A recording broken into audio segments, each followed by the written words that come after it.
साथियों नमस्कार। एसपी हिंदी साहित्य क्लासेज में आपका हार्दिक स्वागत एवं अभिनंदन। शुरुआत करते हैं पाश्चात्य काव्य शास्त्र के प्रश्न संख्या 101 से। अरस्तु के द्वारा प्रयुक्त अनुकरण का अर्थ है सादृश्य विधान के द्वारा वस्तु का पुनराख्यान। यह कथन किसका है? प्रोफेसर ब्रूचर का। अरस्तु के द्वारा प्रयुक्त अनुकरण का अर्थ है सादृश्य विधान के द्वारा वस्तु का पुनराख्यान। यह कथन प्रोफेसर ब्रूचर। अनुकरण का अर्थ सृजना का अभाव नहीं अपितु पुनर्सृजना है। यह कथन किसका है? अनुकरण का अर्थ सृजना का अभाव नहीं अपितु पुनर्सृजना है। यह कथन किसका है? प्रोफेसर मरे का। काव्य को सौंदर्यवादी दृष्टि से देखा और इसे दार्शनिक, राजनीतिक और नीति शास्त्र के बंधन से मुक्त किया। काव्य को सौंदर्यवादी दृष्टि से देखा और इसे दार्शनिक, राजनीतिक एवं नीति शास्त्र के बंधन से मुक्त किया। किसने किया? अरस्तु।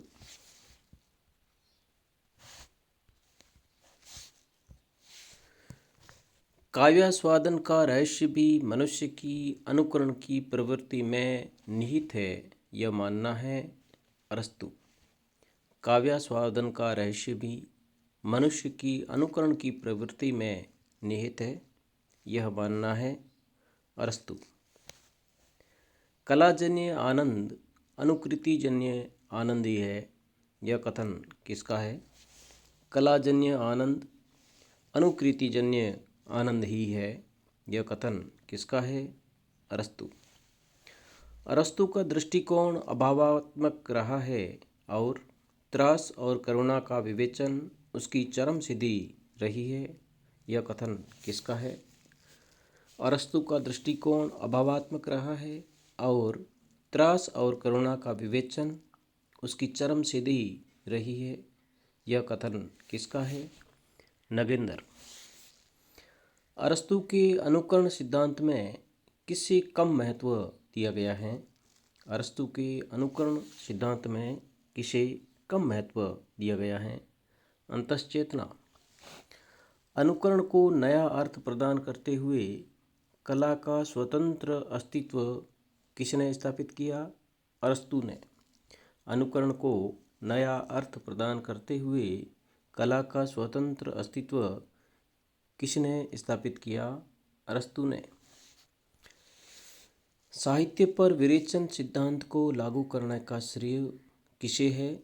साहित्य पर विरेचन सिद्धांत को लागू करने का श्रेय किसे है? अरस्तु।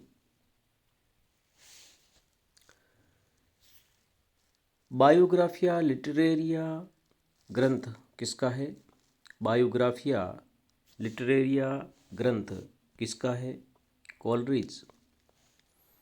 मैं उस समय अपनी बात ठीक ढंग से व्यक्त न कर सका था। कथन किसका है?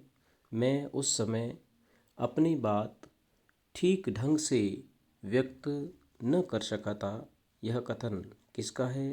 एलियट।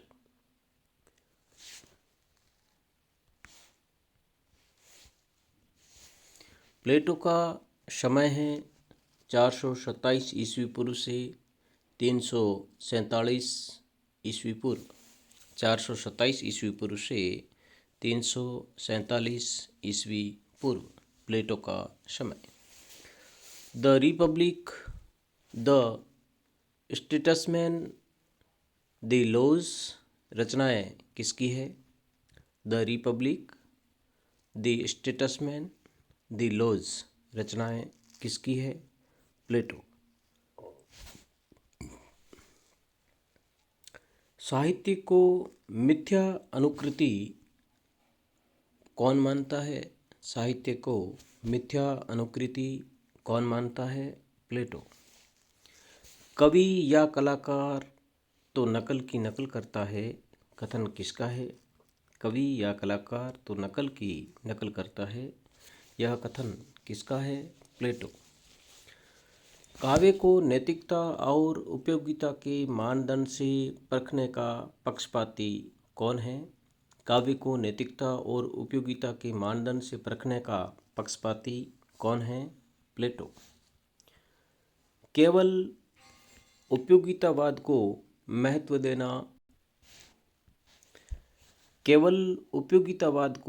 महत्व देना पशु धर्म है, यह विचार किसका है? प्लेटो। केवल उपयोगितावाद को महत्व देना पशु धर्म है, यह कथन किसका है? प्लेटो। अनुकरण सिद्धांत, प्लेटो। अनुकरण सिद्धांत, प्लेटो। पोइटिस काव्यशास्त्र रचना किसकी है? पोइटिक्स काव्यशास्त्र रचना किसकी है? अरस्तु।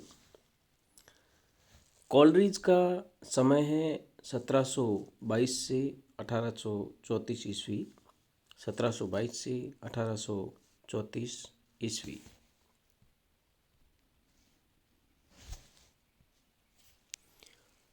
काव्य रचना एक मानवीय प्रक्रिया है, यह कथन किसका है? रिचर्ड्स का। काव्य रचना एक मानवीय प्रक्रिया है, यह कथन किसका है? रिचर्ड्स। संप्रेषणीयता सिद्धांत किसका है? संप्रेषणीयता सिद्धांत किसका है? रिचर्ड्स।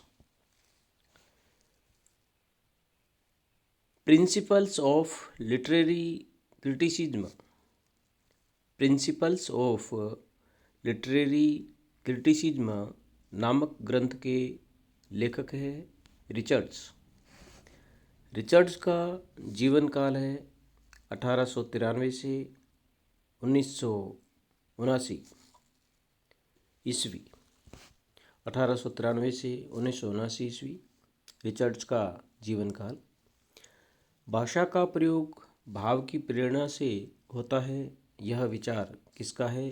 रिचर्ड्स।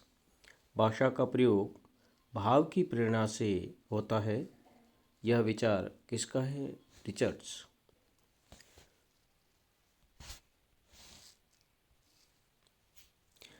आदिम आवेगों की सत्ता को किसने स्वीकार किया? आदिम आवेगों की सत्ता को किसने स्वीकार किया? रिचर्ड्स। आदिम आवेगों की सत्ता को किसने स्वीकार किया? रिचर्ड्स।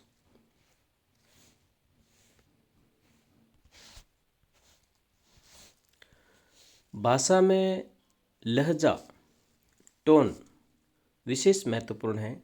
भाषा में लहजा विशेष महत्वपूर्ण है, जिसका आधार संबंध न होकर भाव दशा है, यह विचार किसका है? रिचर्ड्स। भाषा में लहजा विशेष महत्वपूर्ण है, जिसका आधार संबंध न होकर भाव दिशा है, यह विचार किसका है? रिचर्ड्स। रिचर्ड्स ने भाषा के कौन से भेद स्वीकार किए? रिचर्ड्स ने भाषा के कौन से भेद स्वीकार किए? भाव, लहजा और अभिप्राय। रिचर्ड्स ने भाषा के 3 भेद स्वीकार किए: भाव, लहजा और अभिप्राय।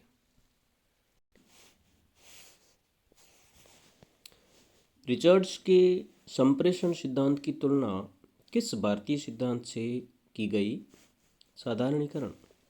रिचर्ड्स के संप्रेषण सिद्धांत की तुलना किस भारतीय सिद्धांत से की गई? साधारणीकरण। कौन कला को नैतिक मूल्यों से मुक्त मानता है? कौन कला को नैतिक मूल्यों से मुक्त मानता है? क्रोचे। अभिव्यक्ति की उच्चता और उत्कृष्टता का नाम है? औदात्य। अभिव्यक्ति की उच्चता और उत्कृष्टता का नाम औदात्य। इमोशन और एटीट्यूड के बीच का संबंध वही है जो संचारी और स्थायी भाव का है, यह कथन किसका है? रिचर्ड्स। इमोशन और एटीट्यूड के बीच का संबंध वही है जो संचारी और स्थायी भाव का है, यह कथन है रिचर्ड्स।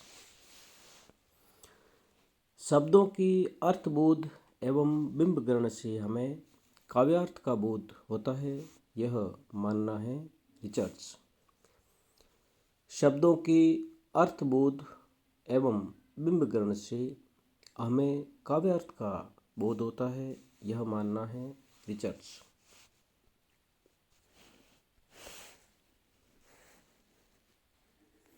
चरित्रवान व्यक्ति ही उदात्त रचनाएं दे सकता है, यह विचार किसका है? लोजाइनस। चरित्रवान व्यक्ति ही उदात्त रचनाएं दे सकता है, यह विचार किसका है? लोजाइनस। अरस्तु ने काव्य के कौन से भेद माने हैं? अरस्तु ने काव्य के कौन से भेद माने हैं? सत्काव्य, असत्काव्य, नाट्यात्मक काव्य। अरस्तु ने काव्य के 3 भेद माने हैं: सत्काव्य, असत्काव्य, नाट्यात्मक काव्य।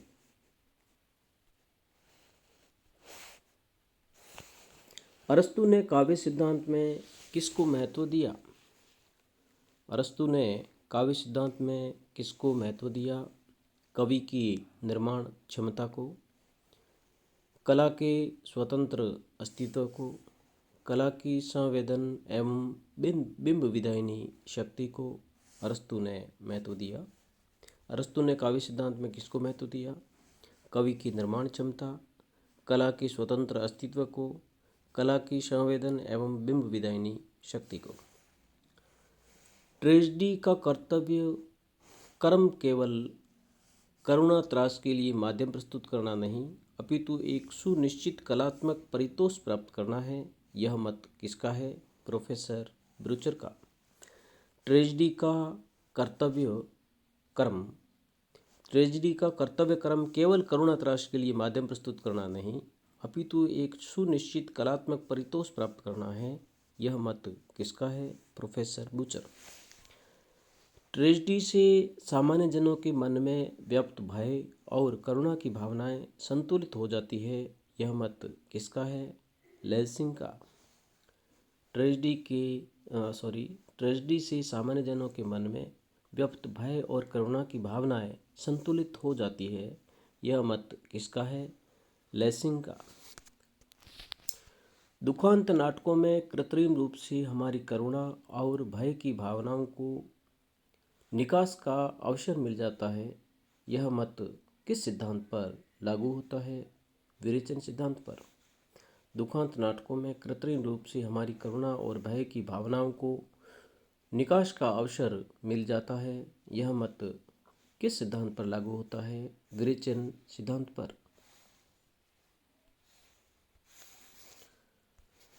रिचर्ड्स के अनुसार भाषा में सामान्यतः क्या निहित होता है? रिचर्ड्स के अनुसार भाषा में सामान्यतः क्या निहित होता है? वाच्यार्थ, भाव, लहजा और अभिप्राय। आरोही क्रम कालक्रम की दृष्टि से आरोही क्रम, कालक्रम की दृष्टि से आरोही क्रम। अरस्तु, प्लेटो, लोंजाइनस, रिचर्ड्स। अरस्तु, प्लेटो, लोंजाइनस, रिचर्ड्स। अरस्तु, प्लेटो, लोंजाइनस, रिचर्ड्स। लोंजाइनस का समय है 3री शती। लोंजाइनस का समय 3री शती। लोंजाइनस का संबंध है यूनान से। प्रोफेसर ब्रूचर ने व्याख्या की है अरस्तु के अनुकरण सिद्धांत की। प्रोफेसर ब्रूचर ने व्याख्या की है अरस्तु के अनुकरण सिद्धांत की। काव्य की कसौटी सदाचार और उपयोगिता है।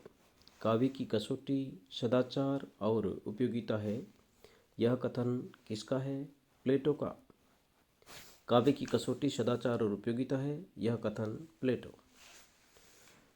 Preface of lyrical ballads. Preface of lyrical ballads किस आलोचक की कृति है?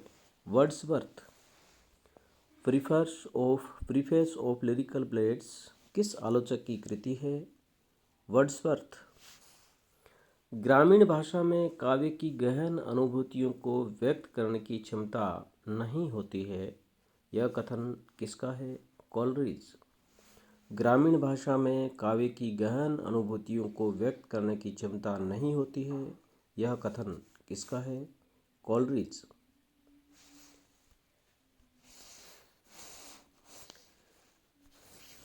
एक की अनुभूति सबकी अनुभूति, सबकी अनुभूति बना देना कवि का संप्रेषण कौशल है।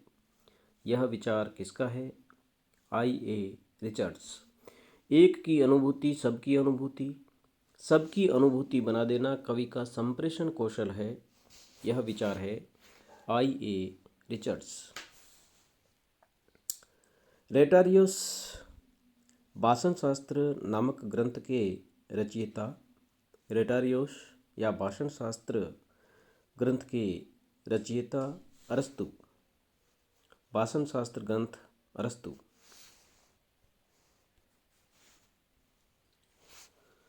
कवि के व्यक्तित्व को कविता की भव्यता से संबंध कर काव्य चिंतन की दिशा को परिवर्तित करने का श्रेय किसे है? लॉन्जाइनस को। कवि के व्यक्तित्व को कविता की भव्यता से संबंध कर काव्य चिंतन की दिशा को परिवर्तित करने का श्रेय किसे है? लॉन्जाइनस को। धन्यवाद साथियों। अग्रिम वीडियो पाने के लिए इस चैनल को सब्सक्राइब करें, लाइक करें और अपने दोस्तों में शेयर करें। बहुत बहुत धन्यवाद।